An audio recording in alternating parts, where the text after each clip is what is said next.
Today's episode is brought to you by our company, NanoChomp Marketing Strategy and Analytics. We help product and marketing teams solve problems and experience growth using data and approachable AI. Visit nanochomp.com to learn more. Today on Soundbites, we have two great guests, Cesar Keller, CEO of Parux, and Ken Mocabee, Senior Partner at Parux. Parux is a digital product studio that partners with startups and scale-ups to help them innovate. Both Cesar and Ken have great backgrounds and are both heavily involved in the Midwest startup community.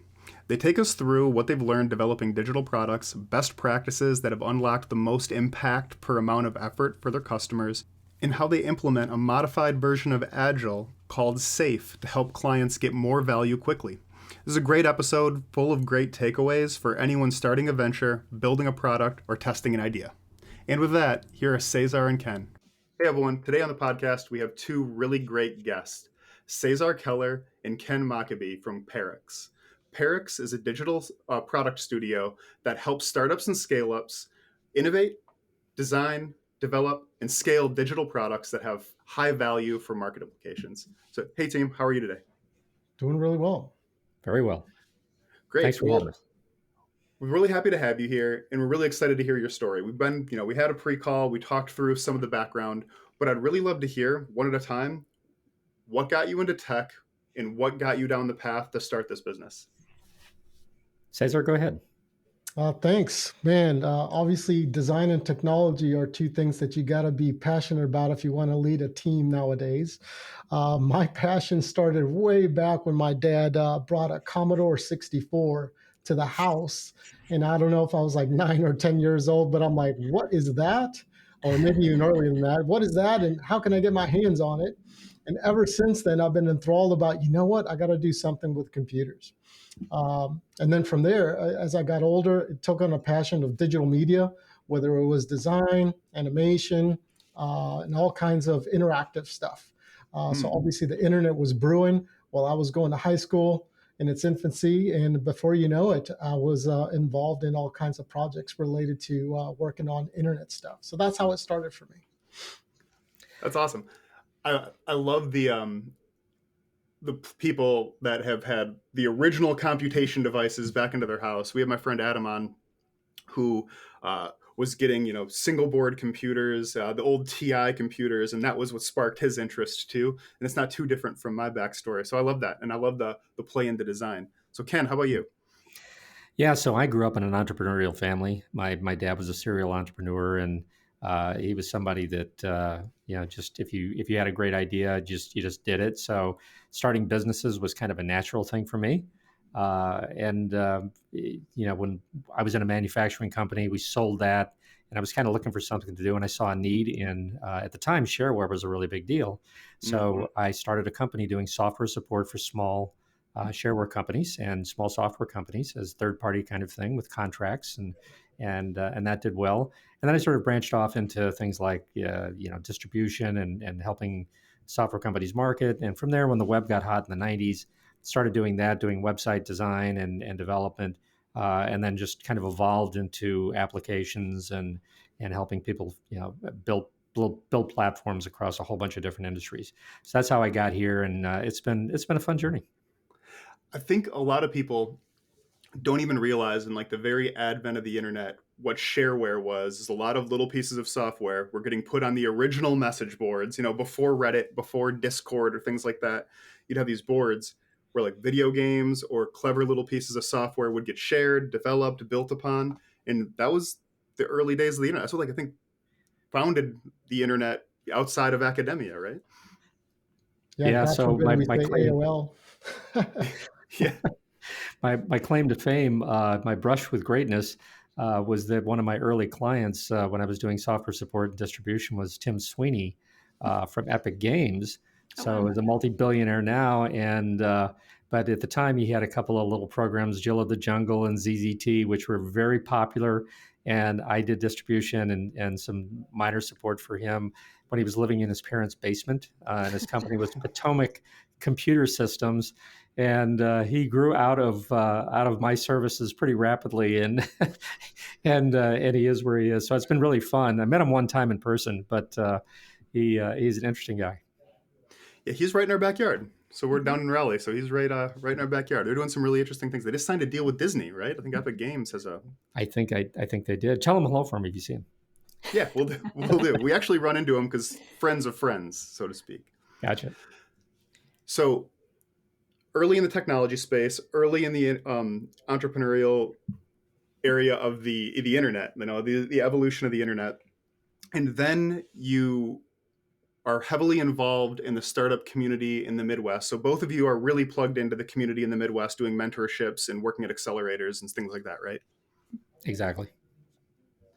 And how did y'all two meet? What is the genesis of that story? Sure. So this is, I guess, my fourth technology company that I've been a part of being a founder on. And early on, I met Ken while he was still at Tuva Interactive.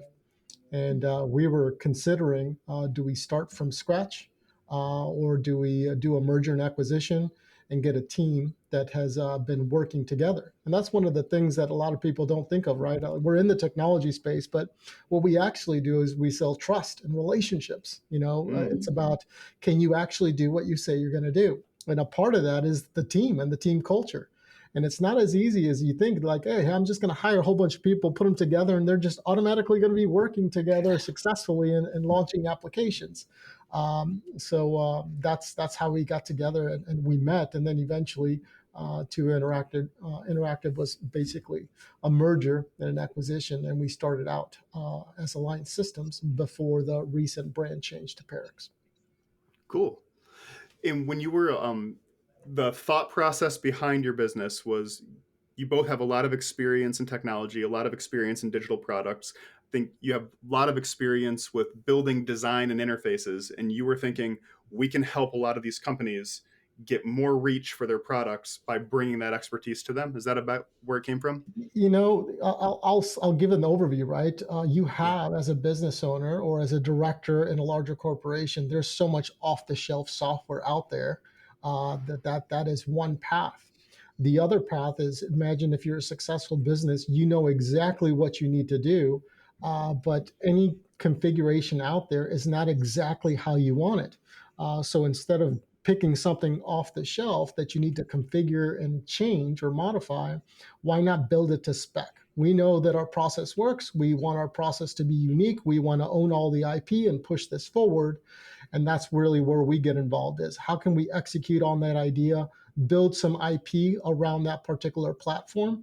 And in our case, it's not just software, it's a part of a business, right? It's a business strategy as a whole. So how can we build that and deliver that to you so you can own the experience from stem to stern? Yeah, and I think to add on to that, we really focus on what the goals are beyond just the software. Uh, Building a good software product that checks all the boxes on functions and features is kind of the lowest bar, and doesn't really ensure success. And of course, there's no way to guarantee success for anything. But we have multiple levels that we look at. So yes, the software has to function, but also we look at the overall goals of the organization. If they're a larger company, what are they trying to do? Transform? What are they trying to accomplish as an organization?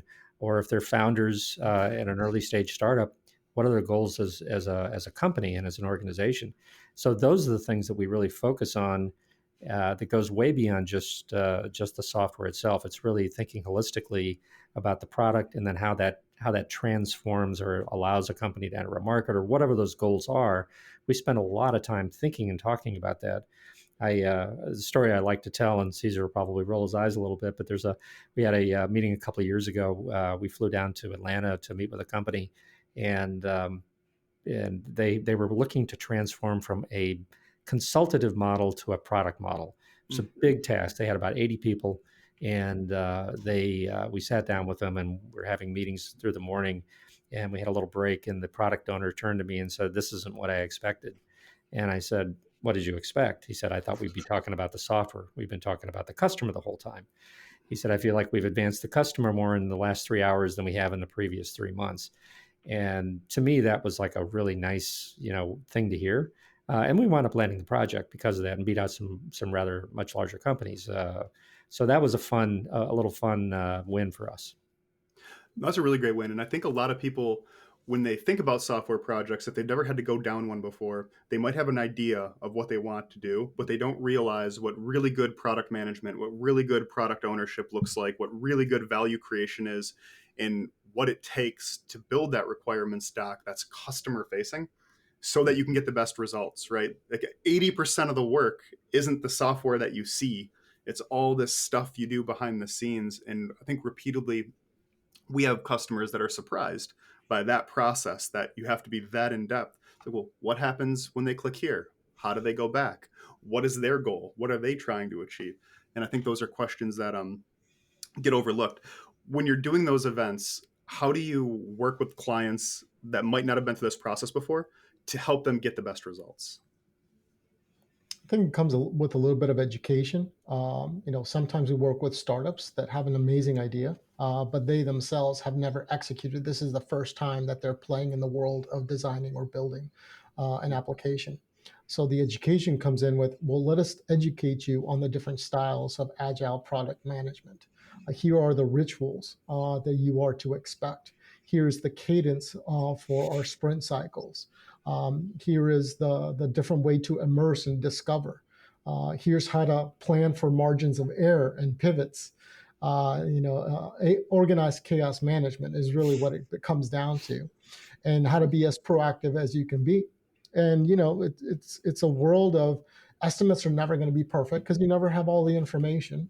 But how do you balance and how do you come up with a nice window or tolerance of here's what the estimate should be, here's the velocity, here's the team and skill sets that we need to have on the team during the different cycles of development.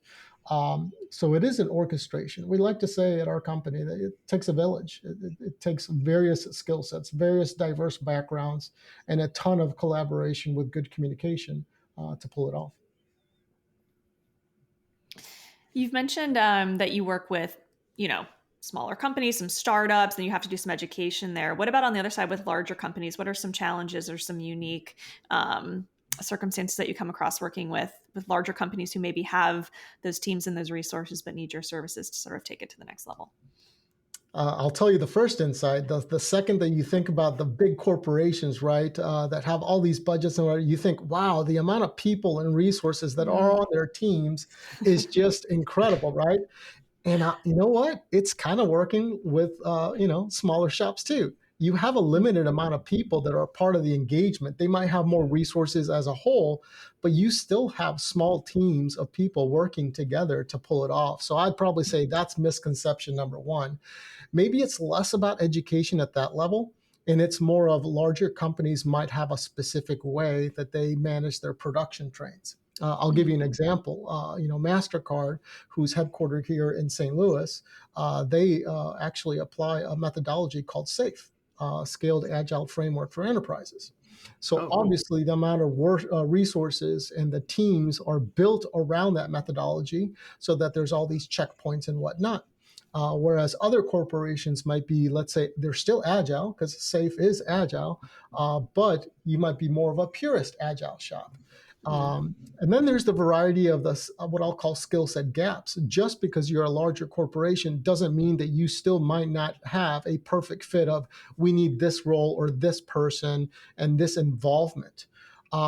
And then the last aspect that I think is pretty obvious, but sometimes it's not called out, is you might need to be working within multiple divisions or have multiple directors at a larger organization because you get a little bit more red tape. They're larger organizations. They want to make sure that things are being done according to their compliance and their standards. So you have a little bit more of sign-offs. Whereas when you're working with startups, you have a smaller team that's has all the executive decision kind of built into it. So those are a little bit versus pros and cons from corporate to smaller startups. And I think really we try hard to bring a lot of the things that we've learned from working with larger companies to smaller ventures, because I think the same principles apply. Just because someone is smaller, just starting out the first time, maybe doesn't have the experience, doesn't mean that they don't have the same kinds of needs and the same kinds of problems that need to be solved. And so we really try to expose, these early stage startups and founders to a process that that I think they really have embraced it.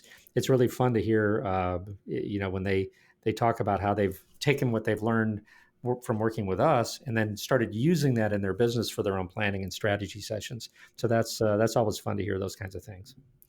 You actually said something very similar to a recent recording that we just had, where our former guest, she worked at Amazon and then started working at other companies, and she said, these smaller companies, they have the same problems, but they haven't been exposed to, maybe how to solve those or even what to look out for, because they've just haven't come across it yet. They haven't scaled in the same way that a company like Amazon or Meta has. And so by your exposure to those large companies, you can say like, hey, don't forget to look out for this. And maybe that's something that startup wouldn't have even known to be worried about or mindful of. Yeah, one of the things that we've done, and I'm not really on the production side. Cesar can talk about this a lot better than I can. But in SAFe, there's something called program increment planning, and that is process that you plan projects on, and we've adopted that and do a lot of our projects using that methodology.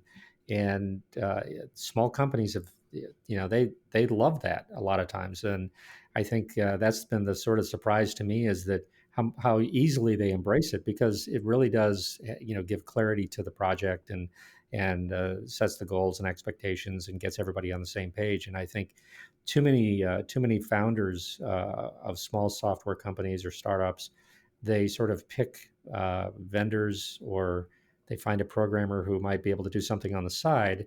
And unfortunately, those projects fail at a really high rate. And so we try to circumvent that a little bit. Yeah, it does take an investment of time and resources in order to do that, but it really pays off in the end. We've just seen it over and over and over again, what the results are. We've seen a few people recently. You mentioned the different types of Agile and like where people fall in that maturity model. And we've seen a few people recently that are just starting that journey. And it's like, you don't know to look behind a door unless you've stood there, or you've had a coach tell you to look there, right? Mm-hmm. So you don't know where the landmines are. And if you have a good guide, someone that's been through it, even a 5-day boot camp with that team can put you on third base. I'm mixing a lot of analogies here, but you get to save a lot of the mistakes, because they can introduce you to things like, well, have you considered a building security in maturity model as you're developing? How are you managing failover of databases? Like all these little architectural things that someone may not have had to experience. Now you get to grab the best practices that you've seen from innovating with startups, innovating with large companies, deploying at scale, and put people in the best place to succeed that they could possibly be in, versus just figuring it out and falling with style. Almost the lean startup as a culture or a religion is good, but it hurts a lot of people when they start to bastardize what an MVP is, what fail fast is, what celebrating failure looks like. And it's like, yeah, in the context of progress, that's okay. But just, sending it off a cliff and figuring it out, probably not the best strategy. And then reverse justifying it as that was an MVP, probably not great. Do you see a lot of that in your space? People maybe misusing or abusing some of the lean startup principles? Oh, absolutely. Yeah, we see that all the time. And to your reference, one of my favorite quotes, and I wish I knew who the quote came from, but it's like, smart people learn from their mistakes. All pretty obviously, right? But how about geniuses? They learn from other people's mistakes. So there is that whole thing about having experience, right? It's all about experience.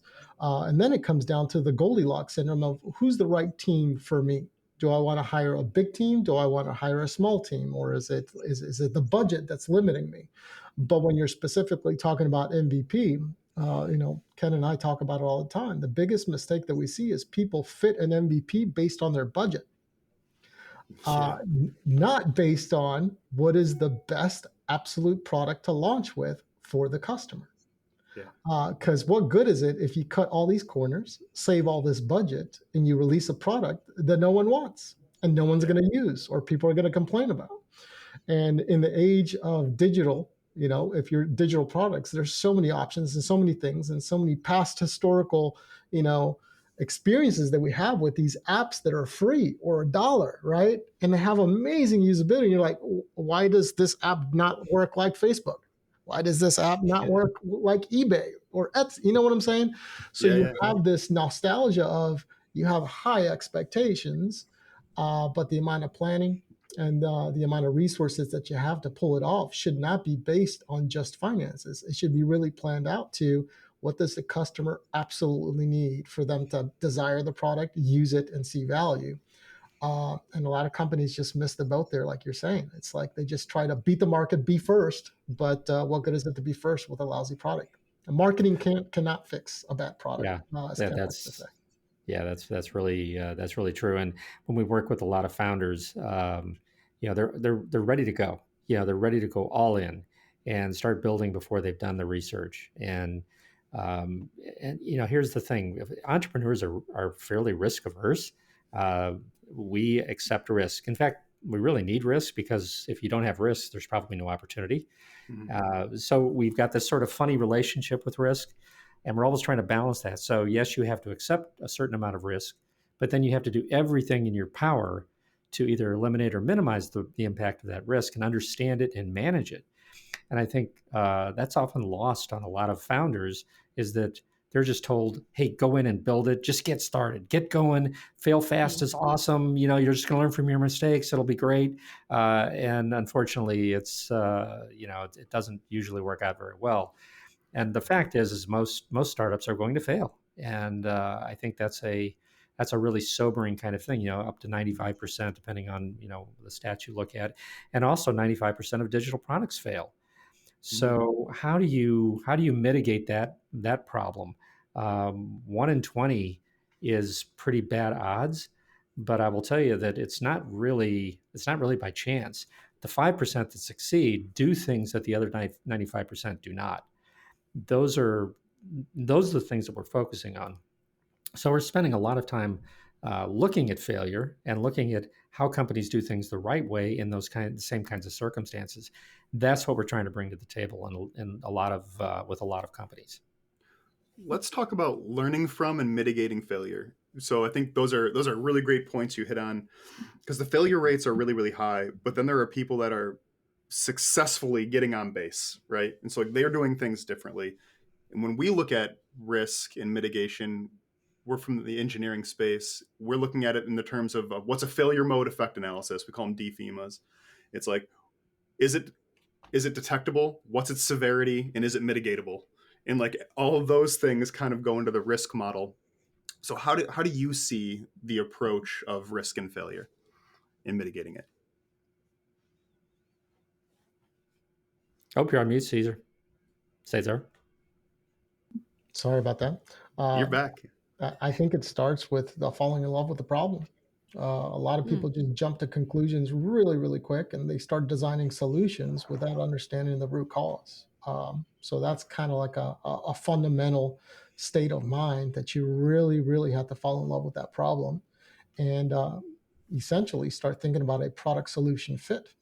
Um, if you don't have a product solution fit, you're never going to have a product market fit, which is kind of validating once you get it over the fence. And that might be one of the pros that larger corporations, based on our previous conversation, they tend to do a little bit more research. They tend to have a lot more data because they do have more resources. They have successful ventures as they're kind of pushing stuff out, whereas startups might not have the luxury to have all that data.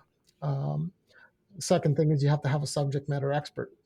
A lot of companies think you can pull this off without having SMEs on the team. Yes, you can be a smart business person. Yes, you can have a great idea, but we all know 99% of success is based on the execution. And in order to execute, you really have to understand the feedback and the dilemma and the problem and what you're solving and what those benefits are. And then kind of cross referencing what solutions are out there that I'm going to be competing with. Um, and then the last part is a lot of people think that their solution is so unique, that no one's ever thought about it. And once you start doing the research, you start finding, wow, there are so many solutions out there. It might not be exactly the same, but you got to learn how to distinguish yourself and what's the advantages and what's going to keep you going. And even if there's no competition, we have built stuff in areas or industries where it's totally disruptive. But you can't be too naive to think, well, any other person with a great idea and some initial funds can do the exact same thing and start competing with you in a couple of years. So all of those kinds of factors go into what we call pre-production planning to make sure you're very serious about what it's going to take. We talk about prototypes. We talk about, mitigating risk through documentation, customer validation and focus groups, all those kind of exercises, people talk about, but the organizations that don't spend time investing in that kind of stuff, those are the people that try to figure stuff out as they're getting ready to launch. And that's the wrong time to be figuring it all out. Yeah, and I think the whole issue about competition is interesting because we do have founders that come in with an idea, and they say there's nothing like it on the market. There's no competition for this. Well, the reality is there's always competition. The status quo is often the competition. They're doing something. They might be using three platforms. I was engaging with a founder recently, and they had an idea for a product, and they said, "Well, yeah, it's old. It looks bad." And they're using Facebook to communicate with their users. And but when you dug into it, the users, the people that were running the show, they loved Facebook because it was easy to onboard and manage. The software was clunky and old, but it worked perfectly. And so, there's this, a lot of times there's this perception that just being better is enough. When the reality is that the pain that you're solving has to be great enough for people to actually make that switch to your product. And that's what you have to get to in your discovery. And you have to get past the people that are kind of those, we call it the early adopter curve. Very often we have founders that they've got this group of people that they've connected with, and they're telling them how great their product is going to be when they get it into the market. It's fantastic. I can't wait. And they're helping them, and they're doing the product demos. They're giving them feedback and doing panels and all kinds of stuff like that. And then when it launches into the marketplace, the general users don't see it the same way. The adoption rate is a lot lower than these early adopters. And so they're surprised and shocked. And so one of the things that we try to help people do when they're building a product, and this goes for every size company. This is not just for startups, but you have to look past those early adopters. You have to really look at your users and what their needs and pain points are. Like Cesar said, falling in love with the problem is really where it all starts. That empathy for the user. If you miss that, then your chances of success go way, way down. At MIT, they call it a value index. Basically, imagine a timeline from left to right. If you solve a problem for yourself, that's great. That's one person, right? Then you introduce your idea to your buddies or your inner circle, and that's a handful of people, right? But as you start to really think about scaling and the value of what your product has to deliver for it to be commercial and commercialized, right? Like when you're having revenue and you're scaling and get a lot of customers, the amount of value that you have to deliver is through the roof. And that's not something you can plan lightly. That's something that you have to start planning that on day one, or else you're introducing a lot of risk. So the research of who's doing what out there and how much value they're delivering and understanding what your value proposition is extremely important. I'm sitting here thinking as you're, talking about these interactions that you have with clients. What do you look for? And you guys are probably at a phase where you don't have to choose, like you don't have to pick every single client who reaches out, or, you can be a little more selective. So what are you looking for in prospective clients when you're having those conversations? Any like red or beige flags? Yeah, there's all kinds of them. I think when you interact with a founder or a client that thinks they understand everything, and we don't ever understand everything. I mean, it's their industry, it's their product. We're not saying that we are domain experts in their field necessarily, but we want it to be collaborative. And when they come in and they think they've got everything solved and they really don't, to us, that's a really red flag. And if they're not, and we call it, is somebody coachable? That's really kind of that measure, that first measure. And very often we found founders or owners of companies that want to build a product and they're just not listening and they're not collaborating and they're making really drastic mistakes, which are obvious. And when you point them out, they just kind of shrug that off. Oh, we've already figured that out. We'll deal with that later. those kinds of things are really red flags. We don't want to work with someone where we think there's a high degree of failure. And we would much rather tell someone, honestly, don't do it, than take their money. Someone may say, what can I get for $50,000? And sometimes the answer is you can lose $50,000 really quickly. Yeah. And I've told people that exact thing. I was working with a couple of early young founders they were coming out of one of the college programs, and I was doing some mentoring, and we were talking about what they were trying to build and what they were trying to solve, and we were looking at all the obstacles and problems, and really really smart people, and they posted a blog post last year that said, hey, after really careful consideration, we decided not to move forward. Hmm. And I think sometimes that's what we consider that kind of a win. We would rather have somebody say, okay, this is outside of our reach and grasp, and do something different than plowing ahead and losing a lot of money on something that they don't have, or trying to raise money for investors and they'll lose their money. So those are the things that we kind of look for.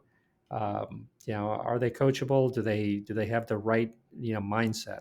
And that's really the measure of that. And something might be a great idea, and we see this a lot even with our own stuff. Like, that might be a fantastic idea and a really interesting business model, and it might not be a good solution for you, right? Not you, but like the person thinking of it. It's like, oh man, we should do X, Y, and Z, and it's like, yeah, but your team doesn't have experience. You don't have the ability to run a multi-ended business model. You can't subsidize one of those because you don't have the funds. So yes, it might be a fantastic idea. You're not positioned to execute on it effectively. We got to think of a different path. And yeah, we see that a lot. That's really interesting. When you're looking at this age of generative AI, over the last year and a half, really, every single day has been the worst it's ever going to be. It just keeps getting better and better. And what we're seeing is things that used to take us, months to build, you can demo in a week. Like, you can test something in a week. We built something using a tool that was released in late October. And we're like, oh, well, this was going to cost us hundreds of thousands of dollars to build. But now this changes it. And we were able to stand a demo up in like a week and a half. How are you seeing that change your world? Just like the analytics piece of the AI and the generative AI tools that are hitting the market. Yeah, from a production perspective, speed is relative to context. So let's break down a couple little blocks there. Let's talk design. Um, Traditional paths, traditional ways to get personas, avatars, just any kind of user focus groups, availability on getting feedback on the product. There's a lot in the world of AI now where you can just go through that faster. Call it extra tools that we didn't have before that expedite the process. Let's talk about from just a programming perspective, like you talked about, right? There's low code, no code solutions. There's a whole bunch of AI that can help developers stand up a prototype so much quicker than before. And then you can leverage that prototype against the customers, like we're talking about, much faster and validate things faster than ever before.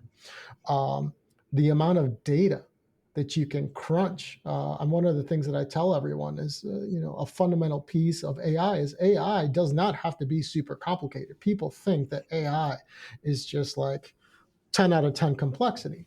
AI can start as simple as an algorithm, right? That is a very complicated formula, but that's what computers are great at, right? The computational power of that very complex formula. And then when you pivot against a whole bunch of data that's out there, essentially what you're doing is you're lowering a margin of tolerance. SMEs think about, well, we know what we're talking about because we're experts, and we feel that the tolerance for this number should be between here and here. And that's great. But with AI, you can take it to that next level, and you could say, well, based on the perceived tolerance and the computational crunch that systems can do way better than a human being, the tolerance is actually that much based on these things. So you're getting tighter on your tolerances, you're having more computational power across a lot more data, and you're validating, if you're doing products correctly, you're validating all this information with your users and getting feedback loops inside of these proofs of concept. That is what expedites the development. The stereotype, though, is, oh, I could just build this thing with this AI and this low no code, whatever, and boom, I'm just gonna, that is my production thing. Let's launch. That's where the mistake's at, right? Those systems, although they're getting better, they're still not at the point that they're necessarily production ready or scale ready and has that robust architecture. The prototype has it, and now you take what you've learned from and you adapt it and you use all the skill sets of all the smart people that know the technologies. So AI is a tool that you use. That's that relative positioning that I have is, yes, it does speed up, but it cannot replace having an amazing infrastructure, having the right customer support, and validating those concepts. So for teams that are not leveraging AI across those product cycles, it's going to be a matter of time before you go out of business because you're just not going to be able to put those things into market as quick as other teams. And that's the name of the game, right? Get out there with good quality and be the first. That's where those tools are really helping. And if I could add, I think one of the things that can't be neglected is the human aspect of what we do. There's so many things that we do that are very human-centered, human-centric. It's really, we got platforms that are very, very complex with a lot of different users. AI can't really dig into that. AI does not have empathy, and so a lot of what we do is figuring out what the user's needs are, what the organizational needs are, what the data is supposed to look like, and then creating that and using tools. They may be AI generated, but they may not be. And really, we've had generative tools for decades. A lot of the things that we do, platforms like Laravel and other things streamline that development process. We're not coding everything by hand already. So AI is the evolution of that. There's no doubt about it. It's creating things that allow us to get, to test and prototype and maybe even into the market. But as Cesar said, I think sometimes we can't rely on that as the only thing. We have to be the ones that create the structures and the processes so that we are, we're providing checkpoints, and that when we build something, that it really serves the needs of the user. Yeah, and I think we look at it as, this is the new era of the combine harvester. When used effectively and pointed at the right direction and right problem, you can amplify your solution a lot faster, and you can move in the right direction quicker with maybe less resource to do it. But to Cesar's point, taking Bubble and then connecting OpenAI's API to it and then calling that your production code, probably misguided, depending on the use case you're really trying to go after. But a great test to see, is there a market here? Is there something here on our idea that we can get value to build that right architecture underneath it? Absolutely. So what does the future look like for y'all? What does the future look like for your business? And what do you think the future of your space looks like? It looks like the market's completely expanding. This isn't about pie division at this point. It's about capturing the expansion. So how are y'all going about that? Well, a couple things. Obviously, picking the right technologies, because unfortunately, technology changes drastically every 6 months. You even said it, right? Times are changing. Things are getting better and better and better and better. We're taking bets. What are the right tools? What is the best infrastructure? What is the fast is fast enough versus let's not cut corners? So I'm going to table that under smart production management. The best teams in the world are super organized, super strategic, and they follow process. Individual excellence is awesome, but process will beat individual excellence any day. So that's just over product management and the tools that we use for that and the technologies used to build stuff. Separate to that, I think it's the culture of your team. It's so hard to find a team that really gels well together, especially when you have to stand up for a cause. And if you're playing with people's money, which we are, we have to have calculated risks to return that investment. So you have to stand up for this is not going right, and this is why. You felt that this was the technology that was going to do it, but it's not because of these reasons. So I'm going to say those human relationships, and it's not just our internal production team, but the relationship with the client from a trust perspective. that's huge, right? Selecting the right team to do the work for you. Uh, it's that Goldilocks syndrome, right? I think that's a huge key nowadays. Um, can't pick a team that's too big. Can't pick a team that's too expensive. Can't pick a team that is not accessible enough. And I think the hybrid model of companies, now that this geographic fence has just dropped down, we can do this from anywhere in the world, right? You can hire contractors across the pond, type of a thing. But are all these people going to come together and actually accomplish the mission? Um, and the next thing is, it's harder and harder and harder to come up with a unique idea. I mean, almost everything has been done to a certain degree. So, what's your bet on the next big thing?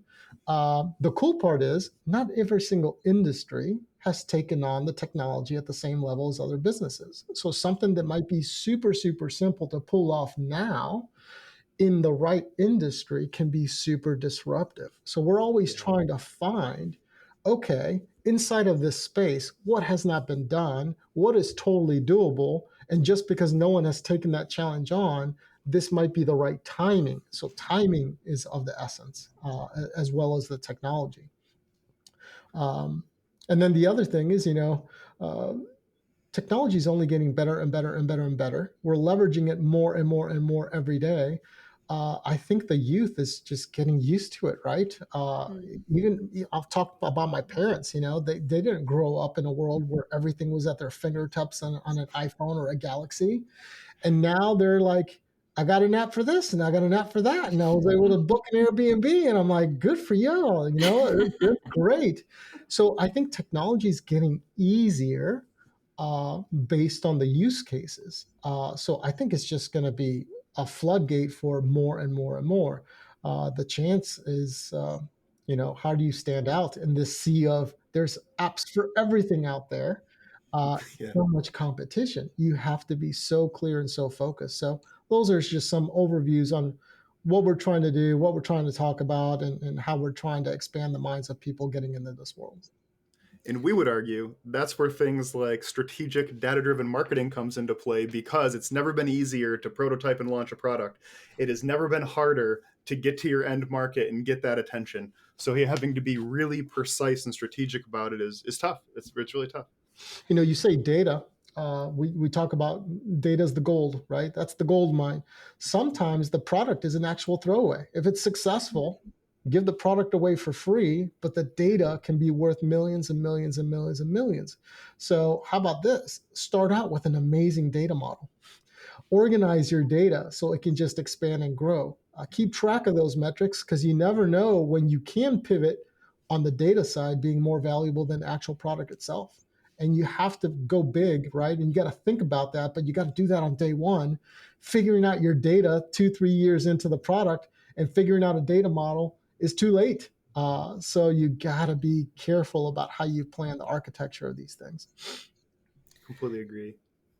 Yeah, and if I could add, we work with a lot of founders that have amazing ideas, and we're seeing a lot of room in certain niche products and markets where someone has identified a problem because they're in that market, and say, hey, there's an opportunity here to solve it. And yeah, maybe we're not going to build an Airbnb or an Uber, but there is a lot of room for innovation.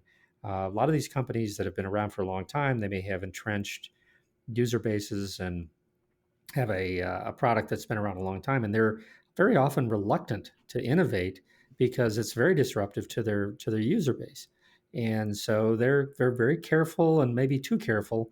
Those are opportunities for someone to come in and say, hey, this industry really needs some help here, and this particular area needs attention, and I'm going to tackle it.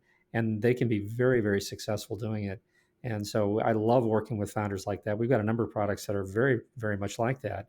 They got one in particular in the construction industry, and they've identified this problem that has been around for decades. And there's products out there that they have competition, but they're doing it in a way that makes sense for who they are and what their users are. And that's at the heart of all good product development, is having that, solving those problems. and they're presenting it as like immediately they're getting some great attention. So these are the things that we look for. Those are the opportunities. You just have to tackle them the right way and really think it through and make sure that if you are solving a problem that it's got enough, there are enough users that'll adopt and all of that. So it's more than just solving the problem. It's also the viability that you have to look at.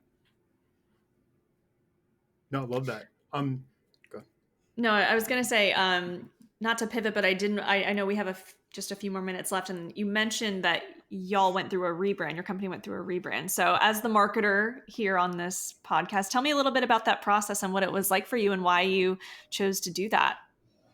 Sure. So, we had partnered with another company, just like partnerships do. Even though we were our separate entity, we're kind of born into an umbrella of a previous brand. And as you know, technology, there's so many slices of pie of what technology is, right? So the sister company, they were more into security and networking and, keeping networks alive and helping companies that need basically IT managed services. Whereas we're in the custom software development. So, kind of bundling all that together in a previous brand, very difficult to kind of stand out. And not to say that it was necessarily a bad thing, but now that we've kind of gone into new ownership, we really wanted to take the what we look like, how we talk, how we feel, and how to project out. This is what it's like to work with us. And being a digital product studio is a little bit different than other types of technology companies out there. So it's more of a direct connection with our customer because our customers loved it once they started working with us. They know at that point, oh, okay, Right. this is what this means, and this is what that means. So communications in general was one. Part two was having a little bit of fun. I come from Guatemala. I was born and raised in Guatemala, so I have a culture and background from Central America. And as leading this group, the group said, you know what? What about paying an homage to your heritage and having some fun with that? So we did some, not overwhelming, but a little bit of research into some Mayan stuff, Mayan colors, Mayan words. In fact, the name Parux comes from two different Mayan words. The first one being Pankau, which means basically mission and purpose. And Rukux basically means heart and soul. So when we combine the mission and purpose and putting the heart and soul behind it to create this village to be a part of your launch and a part of your product, we're just kind of pulling on a nice little story there because that's how we feel. It's all about team culture. And it's all about coming together and sharing our skill sets to make these successful launches happen. So I think it was a little bit fun, a little bit more connection with the audience that we have, and having a brand that's a little bit more memorable and modern and trying to stand out in the sea of a plethora of companies that do what we do. Oh, I love Yeah, we that. love And it. I love the background too. And the fact that it sort of speaks into your ethos as a company is great. And to your point, like once you got people understanding what you do, that's great. But what about all the folks who maybe didn't understand and passed on you before you even had the chance to explain it? So really excited for both of you and the company and the new brand. Looks great. Awesome. Awesome. Thank you. So So I know we have a few questions left, and so sorry to step on you, Derek. But yeah. the questions I have, like, what are you guys reading? I know y'all are probably pretty busy running a business and working with clients, and they don't have to be industry related. But like, what's on your reading list, podcast list these days? So, a book that really had a huge impact on me was Why Startups Fail by Tom Eisenman, Hmm. and just read that recently. It was recommended to me by somebody who was an investor, and it really talked a lot about the nuts and bolts of failure, and it didn't sugarcoat it or gloss over it. It was his experience working with a number of companies, so he had very intimate knowledge and very strong, understanding of what really happened at the fundamental level. I'd recommend really almost everyone involved in building products, building startups, building companies, take a look at that because there's some huge lessons there. Cesar, how about you? What's on your book list and podcast list? My book list, I'll admittedly say, is a little bit light right now. I'm currently going through an MIT certification program, so they're Stay giving me busy. tons of reading assignments. So that is my number one right now. But I'll say Deal Ventures was a good book because a lot of companies come to us thinking about investment and being investor ready and how to do a pitch and how to talk to. We've recommended that book to several founders that we're working with, and it just opens up their eyes to this world of raising capital. And it's okay if you have your own money to get things started, but knowing that if you're prepared when you're ready to ask, to get some people involved, being ready is better than catching up. So I think that's a good resource. As far as podcasts, two that I've been following for a very long time. One is Gary Vaynerchuk and Vayner Media, always talking about all kinds of crazy stuff. Sometimes he talks about polarized topics, so it can be a little bit entertaining as well. Simon Sinek is a great guy. I've read several of his books just from a leadership perspective. He's amazing. Some of the stuff that he puts on his podcast is pretty cool. Um, and as far as general reading and publications, I like the Harvard Review. They Mm. always got a fresh perspective. And there's a couple other little publications from MIT Sloan just on technology. So I try to stay in tune with the academic side as well as the professional side. Well, those are all great. We love Gary Vaynerchuk. I mean, I've been following that guy for a long time, so it's fun to see his take on different topics. And then as we wrap up, the last question we like to wrap up with is, if you could give yourself advice, if you're 18, 25 years old, you have dinner with yourself, what do you say? Like, how do you talk to that version of you, and what advice do you give? Cesar, we'll start with you and then we'll run to Ken. Sounds good. So maybe the first is don't be afraid. Just go back to the silly Michael Jordan thing, right? You miss a whole bunch of shots that you don't take. So Yeah. you gotta step up and you gotta take it. You gotta grab it. So for me, I started as an entrepreneur very, very young, but I had the courage to take the shot. So I'll start there. It's like, don't be afraid. No one's going to give you anything. Go out and make something out of it. Take calculated risk. But if you're passionate about something, go for it. Don't be afraid. There's always plenty of time to recover, in my opinion, if you're smart. Second thing is it doesn't matter if you believe in integrity and in doing things the right way or whatnot. If you're gonna start a business and you're gonna be an entrepreneur, you better have a good legal team. Because of partnerships, they can go south, they can go sideways, they can go up, down, left, right. And it doesn't matter what's right sometimes, right? You would expect for people to act right. Ultimately, you're left with a contract. Then you got to negotiate that contract. And if you didn't negotiate that contract well enough, it doesn't matter what should have been done. It doesn't matter if you're calling to what's the intellectual way to get yourself out of this. So don't be afraid to ask for legal help. Prepare, ask those tough questions, because partnerships have to be compromised on both sides. So having a good legal framework to start things on a fair note, I think it goes a long way. And the last thing is, you better be prepared if you're going to step into the technology world to always be learning, because things change so fast. If you're not someone that likes to keep up with not just reading, I'm talking about physical learning and changing systems and new stuff coming at you all the time. And there's lots of other industries where that is the case nowadays. But man, don't get into technology if you don't like learning lots of new stuff all the time.